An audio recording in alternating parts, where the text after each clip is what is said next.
અહીંયા આપેલ આકૃતિમાં કેટલા ચોરસ બને છે તે જણાવો। આવો પ્રશ્ન જો તમારે કોમ્પિટિટિવ એક્ઝામમાં આવે તો તેની ગમે તેટલી ચોકસાઈ રાખી તમે ગણતરી કરો તો પણ તમારે સાચો જવાબ મેળવી શકતા નથી। તો સાચો જવાબ મેળવવા માટે આપણે અહીંયા તેની એક ટ્રીક શીખીશું। તો આપણે જોઈએ કે આવી જો આકૃતિ આપેલી હોય તો તેમાં સૌપ્રથમ અહીંયા જોઈએ કે સૌથી મોટો જે ચોરસ છે તેમાં તમે જોશો કે 4 ચોરસવાળા 4 ચોરસ છે એ અહીંયા હોય છે।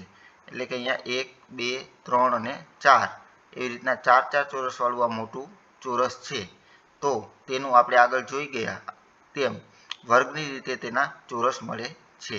એટલે કે અહીંયા 4 ચોરસ બને છે એટલે અહીંયા 1 2 3 અને 4નો વર્ગ છે તેનો અહીંયા સરવાળો કરીએ તો અહીંયા મોટા ચોરસ છે તેમાં 30 ચોરસ બને છે। એટલે આ જે મોટું ચોરસ છે તેમાં તમને 30 ચોરસ મળશે। હવે ત્યારબાદ જોઈએ કે તેની અંદર બીજા 4 ચોરસવાળા બીજું એક ચોરસ પણ બને છે।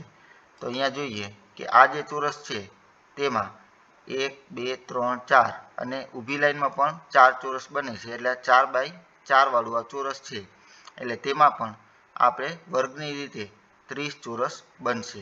એટલે મોટું ચોરસ અને આ જે અંદર જે બીજું ચોરસ બને છે 4 વાળું તેમાં બંનેમાં 30 ચોરસ બને છે।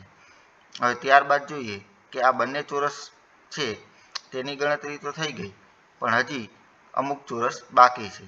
તો તેમાં આપણે અહીંયા છે હજી એ સિવાય જે બાકી રહેતા હોય તેવા અહીંયા એક એવા કુલ 8 ચોરસ બને છે। જેમાં અહીંયા જોઈએ કે એક અહીંયા ચોરસ બનશે, એક અહીંયા એવા કુલ અહીંયા તમે 8 ચોરસ બને છે।